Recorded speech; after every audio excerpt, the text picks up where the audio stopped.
নমস্কার বন্ধুরা, আমি রিঙ্কু। তোমাদের সকলকে আমার চ্যানেলে স্বাগত জানাই আর অনেক অনেক ভালোবাসা।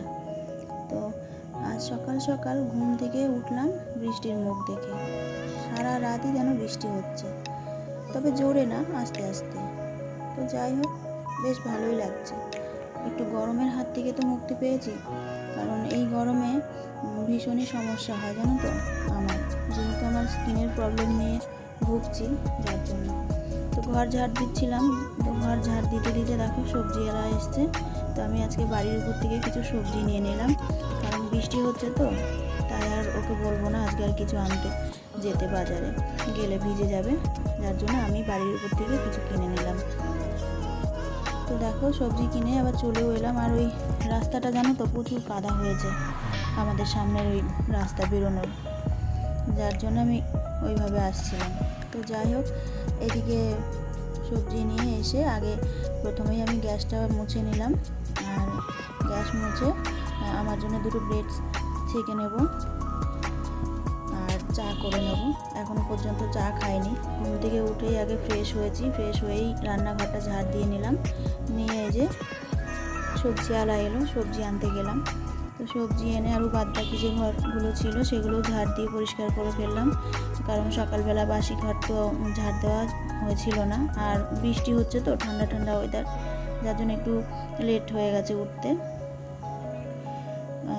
তো কী করবো বলো। যাই হোক, এই যে চা করে নিলাম, তো চা খেয়ে নিচ্ছি। আর ওদিকে সকালের ভাতও বসিয়ে দিয়েছি। আর প্রত্যেক দিনই তো আমি সকালে ভাত করি, সিদ্ধ ভাত। তো চা খাওয়া হয়ে গেছে, চা খেয়ে ওই যে সকালের যে কয়েকটা বাসন হয়েছিল, ওই বাসনগুলোই এখন ধুয়ে রেখে দেবো। সঙ্গে সঙ্গে কাজ সঙ্গে সঙ্গে করে রাখাই ভালো। তো প্রত্যেক দিনই আমি এমনটাই করি, কারণ ফেলে রাখলে ফেলে রাখাই হবে। আর আমার তো ফেলে রাখলে কে করবে, আমাকেই করতে হবে। সেই পরে হলেও আমাকে করতে হবে, আর সঙ্গে সঙ্গে হলেও সেই আমাকেই করতে হবে, যার জন্য ফেলে রাখবো কার জন্য, নিজে করে নেওয়াই ভালো সঙ্গে সঙ্গে। তো অনেক দিন হয়ে গেল এই ডাইনিং টেবিলের উপরে যে আচারের কৌটো, ঘিয়ের কৌটো এগুলো থাকে, মুছি না।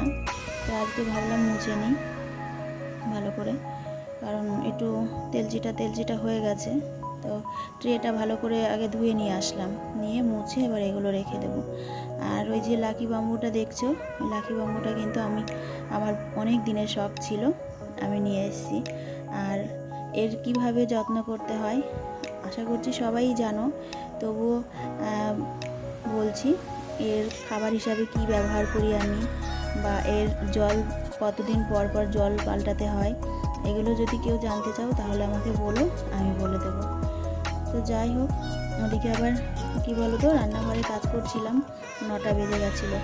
জল আবার কলসি বসিয়ে দিয়ে এসেছিলাম কলতলায়, তো কলসিটাও ভরে গেছে। তো জলের কলসিটা নিয়ে এলাম, তোমরা তো দেখলাই। এখনও ঘরও মোছা হয়নি, তা ঘরগুলো মুছে নেব আগে, বাসি ঘর পড়ে রয়েছে। আর তাছাড়া বাদ বাকি সমস্ত কাজই হয়ে গেছে। আর বিশেষ করে আজকে তো কাচার কোনো ব্যাপার নেই, বৃষ্টি হচ্ছে যেহেতু। তো দেখো এদিকে দুপুরের যে ওদিকে কাজকর্ম সেরে দুপুরে রান্না করতে এসেছি, এসেই দেখো গ্যাস শেষ হয়ে গেছে। আবার সেই গ্যাস নিয়ে ওই মানে অন্য রুমে থাকে বড় একটা সিলিন্ডার, সেটা আবার নিয়ে এলাম, নিয়ে এসে এই যে আমি গ্যাস লাগিয়ে নিলাম। লাগিয়ে এবার দুপুরে রান্নাটা বসাবো। গ্যাস লাগিয়ে ওদিকে ভাত বসিয়ে দিলাম, বসিয়ে দিয়ে এই যে ওলের শাকগুলো বেছে নিচ্ছি। তোমরা কি কেউ ওলের শাক খাও বলো তো? আমি কিন্তু খাই, আমার ভীষণ ভালো লাগে ওলের শাকটা।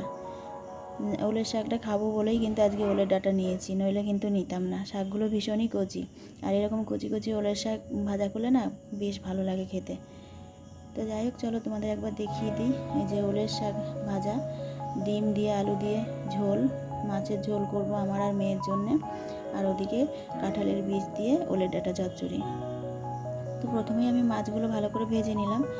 আর কি বলো তো, ডিম খাবো না আমি, এই কারণেই আমাকে ডাক্তার বারণ করেছে ডিমটা খেতে কিছুদিন, কারণ মুখে খুব সমস্যা হচ্ছে, অ্যালার্জির, স্কিনের প্রবলেম, বললাম তো তোমাদের আগের ভিডিওতে। যার জন্য ডিমটা আমি খাবো না। আর মেয়েও সেরকমভাবে ডিম পছন্দ করে না, যার জন্যে ওর বাবা আর ছেলে তো মাছ খায় না, তোমরা সবাই জানো আমার ছেলে মাছ খায় না। তাই ছেলের জন্যে আর ওর বাবার জন্যে যে ডিমের ঝোল করবো, আর আমার জন্য আর আমার মেয়ের জন্য করবো মাছের ঝোল। তাই ডিমের ঝোলটা আগে বসিয়ে দিলাম। ডিমের ঝোল বসিয়ে এদিকে সর্ষে মানে উলের ডাঁটা চচ্চড়ি করবো বলে সর্ষে কাঁচা লঙ্কা দিয়ে রসুন দিয়ে বেটে নিচ্ছি পাটায়, অল্প মশলা তো তাই পাটায় বেটে নিলাম। আর ওদিকে ডিমের ঝোল করার জন্য একটা ভাজা মশলাও কিন্তু আমি বেটে রেখেছিলাম, এই যে ভাজা মশলাটা দিয়ে দিলাম।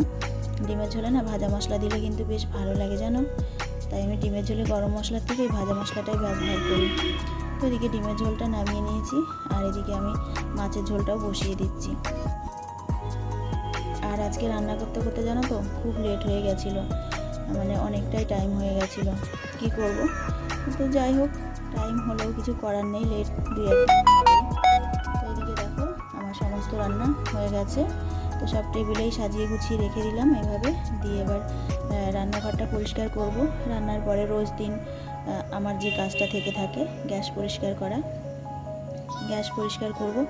আর গ্যাসটা না মুছে রাখলে পরে তো জানোই ভালো লাগে না, রান্নাঘরটা মানে কেমন লাগে। আর হঠাৎ করে কেউ যদি এসে দেখে এই অবস্থা, তাহলে কি ভাববে যে এইভাবেই হয়তো এরা থাকে। তো আর সেটাও একটা, আর পরিষ্কার রাখলে নিজের কাছেও বেশ ভালো লাগে। আর ব্রেসিংটা আমি প্রত্যেকটা দিনই কিন্তু ভালো করে ধুই, এভাবে ঘষে ঘষে আয়রনগুলো তুলে দিই, নইলে না পরে অনেকটা বেশি হয়ে গেলে না আর উঠতে চায় না, তখন খুব কষ্ট হয়ে যায়। তার জন্য আমি প্রত্যেক দিন রান্নার শেষে না এইভাবে একবার করে ঘষে দিই, তাহলে আর বেশি আয়রনটা পড়তে পারবে না। তো যাই হোক, এদিকে স্নান করে চলে এলাম, এখনও কিন্তু পুজো দেওয়া হয়নি। তো আমি এই যে মাথা আঁচড়ে নিচ্ছি, সিঁদুর পরবো। তার আগে এই যে ডাক্তার, স্কিনের ডাক্তার আমাকে একটা ক্লিনজার দিয়েছে, যে তুলোর মধ্যে করে এটা নিয়ে ভালো করে মুখটা মুছে নিতে হবে প্রথমে। তাই আমি সেই ক্লিনজারটা দিয়ে মুখটা মুছে নিলাম, নিয়ে এবার একটা ক্রিম দিয়েছে, এই ক্রিমটা এবার মাখবো। তো ওই ক্রিমটা মাখলে না মুখটা ভীষণই অয়েলি হয়ে যায়, ভালো লাগে না, কেমন যেন লাগে। তাও কিছু করার নেই, এটা আমাকে 2-3 বার করে মাখতে বলেছে। তা আমি সকালবেলা একবার মাখি, আর এই যে দুপুর একবার, আর রাত্রেবেলা যখন ঘুমাতে যাব তখন একবার মাখবো। আর এই যে দেখো এবার সিঁদুরটাও ভরে নিচ্ছি, তারপরে যাব পুজো দিতে। এখনও কিন্তু পুজো দেওয়া হয়নি আমার। তো যাই হোক, এখন কিন্তু প্রায় 2টো বেজে গেছে। আর বললাম না আজকে যে আমার ভীষণই লেট হয়ে গেছে আজকে, তো পুজোটাও দিয়ে একবারে পুজো দিয়েই নিই, লেট হয়েছেই যতক্ষণ পুজোটাও সেরে নিই। তো আমি পুজোটাও দিয়ে নিচ্ছি, দিয়ে এবার খাওয়া দাওয়া করে নেব। আর আজকে আমার ছেলে বাড়িতে নেই, তাই আমরা 3জনাই একসাথে খাবো। তো বন্ধুরা, আজকের মতন ভিডিওটা আমি এখানেই শেষ করছি। আমার এই ভিডিওটা যদি তোমাদের কোথাও কোনো অংশ একটু ভালো লেগে থাকে, তাহলে একটা লাইক করে দিও আর কমেন্ট করে জানিও। আর যদি ভালোবেসে থাকো আমাকে কেউ, তাহলে আমার চ্যানেলটাকে সাবস্ক্রাইব করে দিয়ে আমার পাশে থেকে যেও। আর ততক্ষণে তোমরা সবাই ভালো থেকো, সুস্থ থেকো। আবার নতুন একটা সকালে নতুন একটা ভিডিও নিয়ে তোমাদের সামনে আসবো। ততক্ষণে তোমরা ভালো থাকো, সুস্থ থাকো।